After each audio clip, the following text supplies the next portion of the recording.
Good morning, Stitch Roadies. Thank you for stopping by. It's been a bit, and I just wanted to catch you up on life updates, cross-stitching, plans, yeah, all of the stitchy stuff. It has continued to be rainy in the Pacific Northwest with clouds moving across and possibility of hail and snow in April. Yes, that is kind of our life. We're whining just a bit. I mean, be patient with us. We're whining just a bit. My heart goes out to all of those that have to deal with the major life-altering storms, but I knew that we were reaching the brink when I went to pick up dinner. And there's a thing here, I don't know if it's the same in your neck of the woods, but in our neck of the woods, food carts are a thing. Food carts are a thing. And so in the area I live in, there's actually a place that has built a giant pavilion with picnic tables, and there's a brewery in there and dessert places, but around the perimeter of that building are food carts. So for families that have a lot of different tastes in our family, it's a neat place to go because you can get whatever you're up to. Pizza, burgers, Thai food, Chinese food, Korean food, any type of food that you want. Shellfish. The food carts are just, they are a thing in the Pacific Northwest. I don't know if it's a thing where you are. So I went to, when I got back, I'd been gone to retreat, and when I got back, I asked G if he wanted to have food cart for dinner, and we go to a Korean food cart. And the son works with his parents in the food cart, and I'm guessing he's anywhere from 16 to 20. I know the weather is affecting everybody when this kid talks to me and says, "Is it ever gonna stop raining?" I told him, "No, I don't think so. I think that they tease us that there might be a day of sunshine and then there's an hour of sunshine." And G definitely suffers from seasonal affect. And so it's been especially long winter for him. But just a little whine, not a big complaint, just a little whine. But I did have high hopes for my cross-stitching on retreat, and I did get to it a little bit. I did a whole lot of piecing, quilting. But the first night I arrived, just to give you an update, the first day that I arrived, I stayed overnight at my friend Robin's house.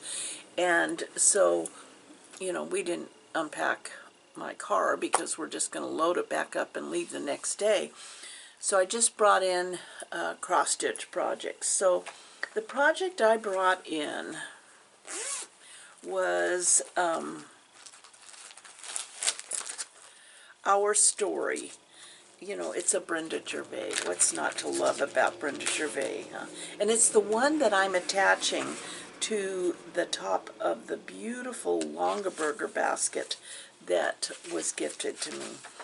And it's... oh no. Let's see. Oh. Sorry about that. You're going, how? What? Yeah, so home. And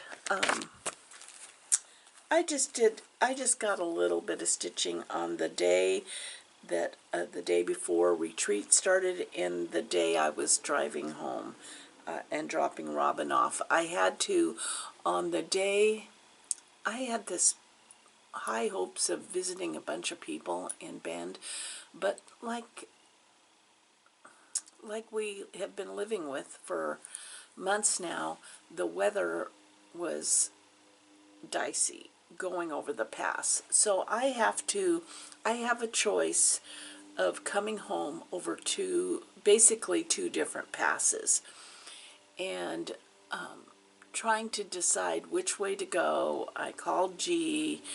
He said it's snowing at the top, so don't come over the pass till midday. By then a lot of cars would have driven on then, or maybe the people that are still working in ODOT have like dumped some. We dump lava rock. They do spray de-icer in the cities, but basically on the pass, I don't know if they do de-icer on the pass, but lava rock, because we have in Central Oregon, it's volcanic. The ground is residual volcano eruption, and so there's a lot of lava rock, and so they crush that and spread that on the highways and the roads, which in the past has created a lot of rock chip on your windshields. But since I had to, this is like, just get to the point, Anna, just get to the point. So when I was dropping Robin off in the morning, we had to be out of the house that we had rented. I decided to just stay there for a bit longer so that I could maybe hit the pass midday, you know. So when I sat there, I stitched on home, and I just started really getting into that house. Yeah, I just have been enjoying, I've been enjoying this one thread 40 count. Yeah. And it's going to be perfect to be mounted on the top. I'm not sure how I'm going to mount it, whether I'll do something like magnetic where I can change it out to other things depending on what I feel like. But so I did stitch on that. I did not start anything new. Remember, I was going to start my anniversary start, which was this one, and I never got to it. And the main reason I never got to it is because of my dear friend Robin, who is like, she's like the devil on my shoulder. She knew that I really wanted to get my younger son's cross stitch done by June. And this was the Evernote project, Here Be Dragons. And so if I wasn't sewing on my sewing machine and I was sitting in the chair, I literally could not even browse my phone without her humming Happy Birthday. I'm telling you. So then I'd feel guilty and I'd get the cross stitch out, and I'm about maybe a little over halfway. So here I am. That border is labor intensive. Yeah. So I'm just a little over halfway, but he is looking amazing. And the reason I am going to become a dedicated stitcher, I've decided compulsive is not a very it's not a very positive word, and it denotes like you have no choice or control, you're compulsive. I am currently a dedicated cross-stitcher, and I know some of you say, why do we have to label ourselves? We don't. But I want to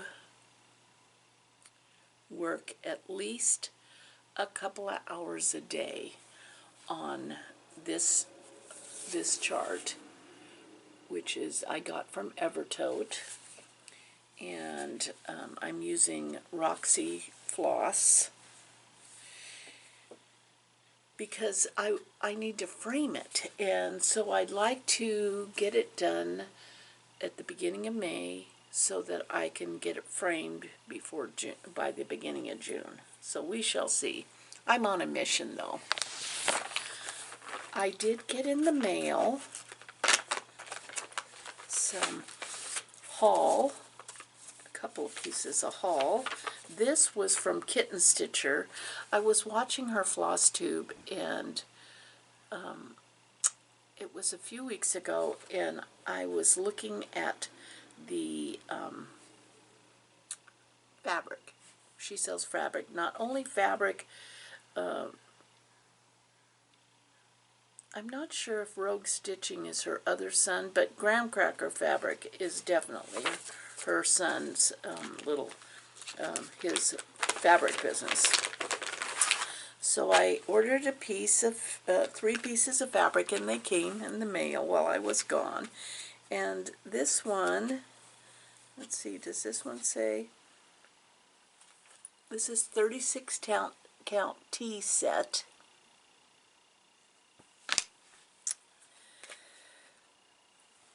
.32 count amber waves. It's just so beautiful. And 32 count weathered stone. Really love this. Really love this.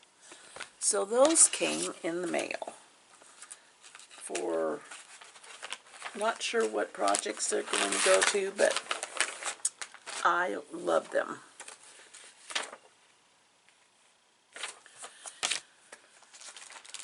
We went down to a place called Tater Patch, which is a quilt shop in Merrill, Oregon.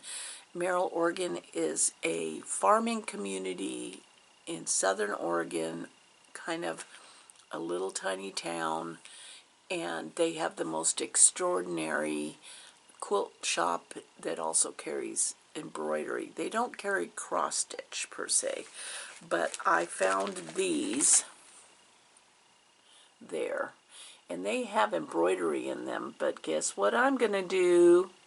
Yep, I think they'll be perfect for some cross stitch.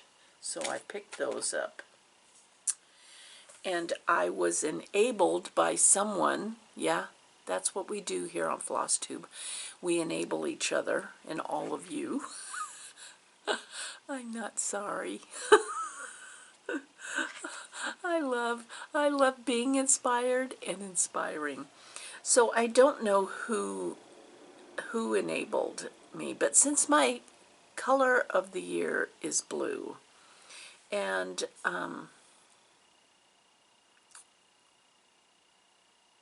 someone asked why I chose blue, and if it's not my favorite color, and why I choose a color of the year. It's, I can't even fully explain it other than it's somewhat grounding for me. So I choose a word of the year, and this year's word is breathe. And then I choose a color. So like last year was orange. And I don't spend any time debating the color. I don't. I wake up one morning, I tell myself I'm going to be choosing my color, and I wake up one morning and the color is chosen, just like that. It's the same way I play Wordle. I know I have friends who use the same word every day. They start off with the same word every day. I do not. When I open the Wordle, the first 5-letter word that pops into my head is the one I use. So choosing a color is very much the same way. There's no diploma I'm getting. There's no expertise in color. Blue is not my favorite color, but I have really been enjoying the blue journey. And so this book, inspired by another floss tuber, I ordered it on the secondary market, and it is French Country Chic.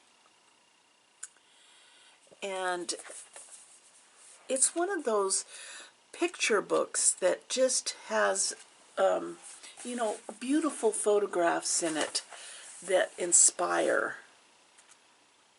And then different projects, you know, sewing projects. I mean, it's a decor book,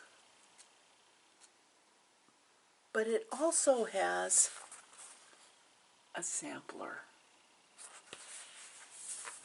And it's beautiful. It's beautiful. It has information on hanging plaques, on reupholstering furniture, on making cushions and totes, and it's all this kind of blue and cream themed. So I thought I should have it. Yeah, that's what I thought. I thought I should have it. The highlight, though, of my cross-stitching journey this last week while I was gone was getting to stop at my friend Linda's house. And she is the brains and talent and inspiration behind the Patreon van accessibles. I do a different Patreon every year, so I do a Patreon for a year, like I did Farm Girl Loves Goats. I thoroughly enjoyed that. Mainly, I mean, it's inspiring all of the cross-stitch and things that Michelle creates. But for me, the main thing was seeing Henry and the goats and the farm life. I really enjoyed that.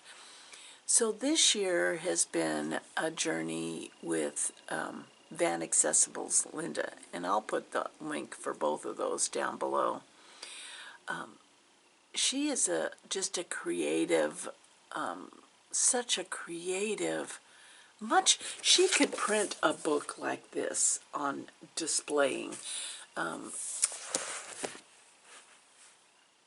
She gets a lot done. She's inspiring. When you join her Patreon, you get to participate in Zoom, not only Zoom meetups with people that you develop friendships with, but you are inspired to create things. And I really can't say enough. And I use Patreon like a magazine. So I'm subscribing to this Patreon for a year. And then you can decide, do you want to continue on? Or maybe there's another Patreon you want to try out. It's that kind of thing. When you join, you don't have to feel like this is a forever thing. It's like a magazine subscription. But the relationships that I have developed in this Patreon have been wonderful. So I wanted to get one of her husband is a woodworker too.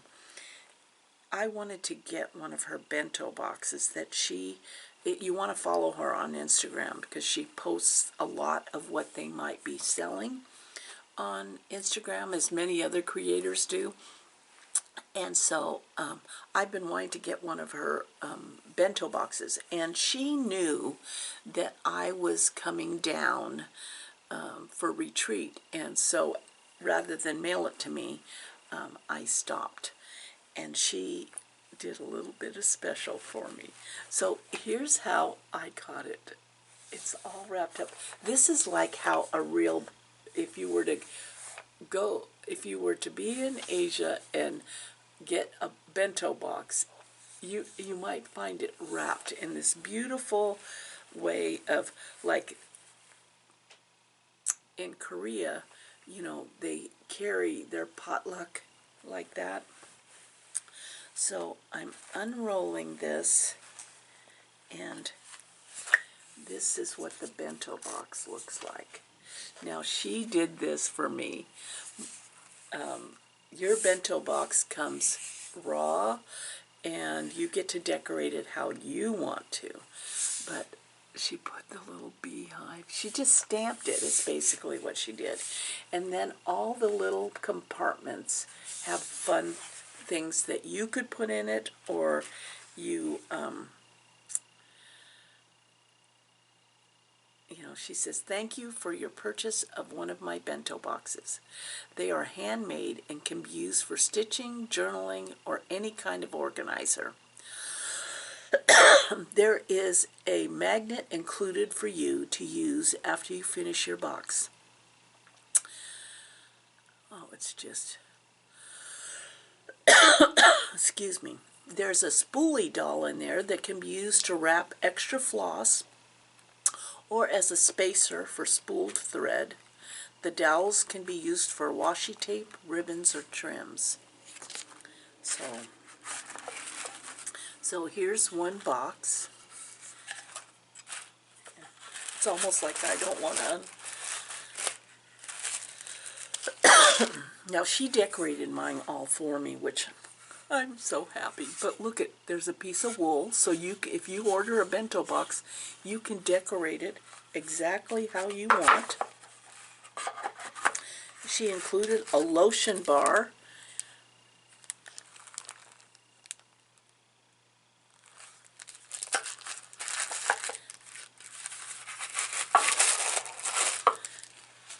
another smaller box with wool in it, so things don't rattle around.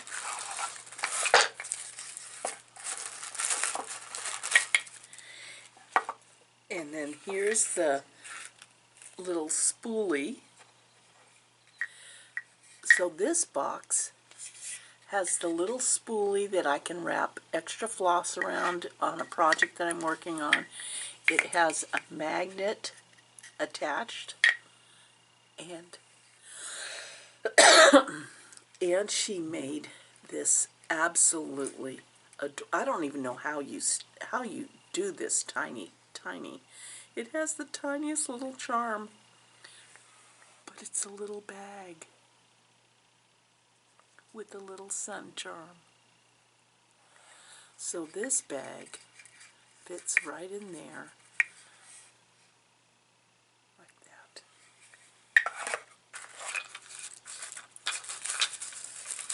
I can't wait to use this. I can't wait to have this out.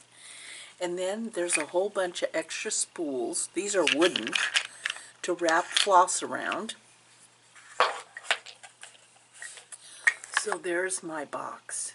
And you could decorate your box any way you want. But her husband makes these.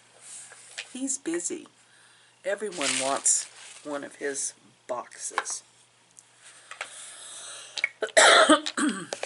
So that was at the beginning of the trip down, which,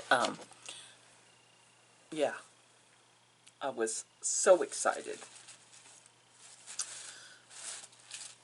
to finally pick that up, because I knew it was waiting for me, and I absolutely love it.